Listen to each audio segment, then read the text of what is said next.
नमस्कार शेतकरी मित्रांनो, आज आपण आलेलो आहोत जिनमाता डेअरी फार्म खारिया हिसार राजेश महारिया यांच्या घरी. हा तो फार्म आहे. या फार्मवरून आपण 2022मध्ये आपल्याकडे जो बुल आहे मेरू तो घेऊन गेलो होतो आणि बघू शकता ही मेरूच्या जो जुना फार्म आहे मेरूचा जे ओनर होते त्यांची ही म्हैस आहे. हिचाच मेरू बुल होता आणि बघू शकता शिंग त्याच्या आईवरती गेले. माझ्या मते थोडेसे खुले शिंग आहेत. सेम शिंग आहेत सेम.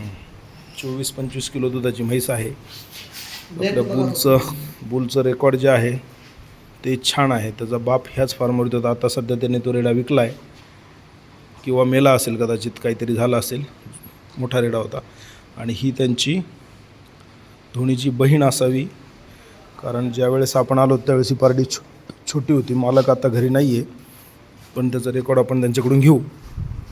अतिशय लांबलचक जोशी. जरा तिथं थांबता का? हाईट चेक करू आपण पार्टीची. नमस्कार मित्रांनो, माझी 5.5 फूट उंची आहे. बघा मित्रांनो, माझ्या उंचीला मॅच होते रेडी आणि 2 दात आहेत.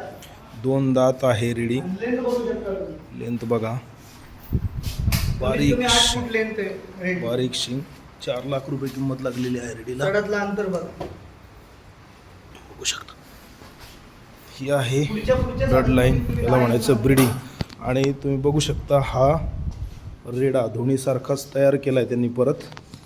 Same line, same body structure, थोडंसं शिंगाचं बंदिस्त आहे. हा रेडा त्यांनी परत तयार केला आहे. हा बिलकुल धोणीचा भाऊ आहे. हे परत एक रेडी त्यांनी तयार केली. तर जो मेरू आहे आपला उर्फ धोणी, त्याची ही घरची वंशावळ बघू शकता. पूर्ण डिटेल आपण त्याचं घेणार आहोत. धन्यवाद.